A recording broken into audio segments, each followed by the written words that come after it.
Friends, good morning. चलिए आज हम वर्ग 2 का जो मैथ के प्रीवियस ईयर 2023 के क्वेश्चन है उनको हम सॉल्व करने वाले हैं। तो चलिए देखते हैं अलजेब्रा के अगला क्वेश्चन।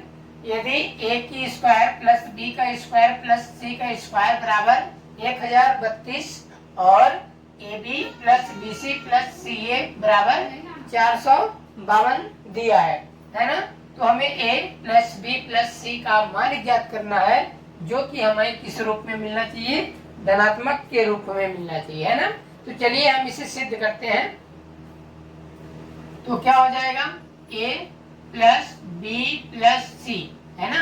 इस क्वेश्चन को हम उठाएंगे a plus b plus c के रूप में और देखेंगे कि ये एक सर्वसंख्या के नियम को पालन करता है ना।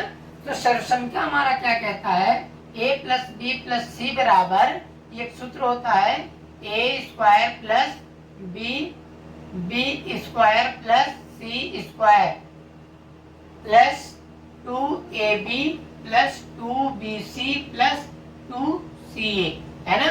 तो इस तरह से हमारा एक सर्वसंख्या होता है। इसको हल करते हैं और इसमें मान रखते हैं।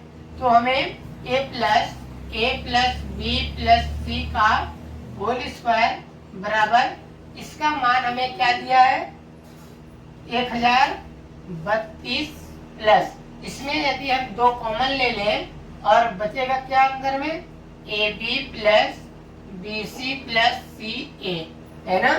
तो a plus B plus C का होल स्क्वायर कितना हो जाएगा, 1032 और प्लस का 2। अब इसका भी मान देखेंगे तो 452 दिया हुआ है ना। तो इसको हम गुणा करेंगे, 2 चौको 2 दूनी 4, 2 पंचे 10 की शून्य हासिल का 1, 2 चौको 8 और 1 9, कितना प्राप्त हुआ, 904 और प्लस में 1032, है ना। तो इसका मान हमें प्राप्त हो जाएगा कितना, इन दोनों को जोड़ेंगे, 4 2 6 9, 3 में 0 3 और 9 और 1 1936 प्राप्त हुआ। तो a plus B plus C बराबर, ये वर्ग हटेगा, इधर जाकर के वर्गमूल बनेगा, है ना। तो a plus B plus C का मान हमें क्या प्राप्त हो जाएगा, यह किसका वर्ग है, यह 44 का वर्ग होगा। 44 का वर्ग करके देखेंगे तो हमारा ये किसका मान होगा, 44 का वर्ग 1936, ठीक है। तो इस तरह से हमने इसको देखा। चलिए एक क्वेश्चन को देखते हैं।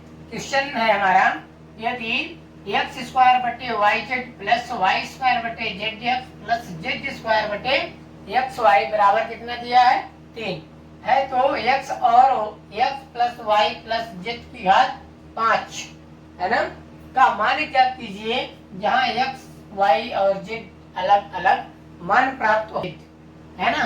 ये चीज हमारे क्या निकलेगी, कॉमन निकल जाएगी, एलसीएम निकलेगी एक्स वाई और जेड, है ना। तो एक्स वाई जेड का यहाँ करेंगे तो वाई जेड कट जाएगा, बचेगा क्या, एक्स की घात 3 प्लस ये एक्स वाई जेड ऊपर जाएगा तो जेड एक्स कटेगा तो वाई की घात 3 प्लस यहाँ पे क्या बचेगा, जेड की घात 3, है ना, बराबर का 3, इतना प्राप्त हुआ, है ना।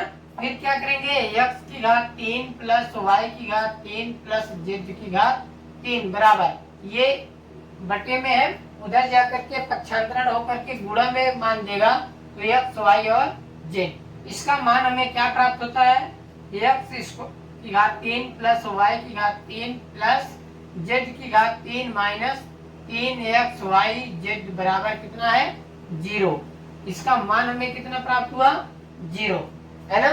तो इस तरह से हम इसका x plus Y plus Z की घात हम कितना भी कर दें तो भी हमारा 0 की घात 5 कितना हो जाएगा, बराबर 0। इस तरह से हमारा ये उत्तर रहा। मिलते हैं नेक्स्ट वीडियो में, तब तक के लिए धन्यवाद।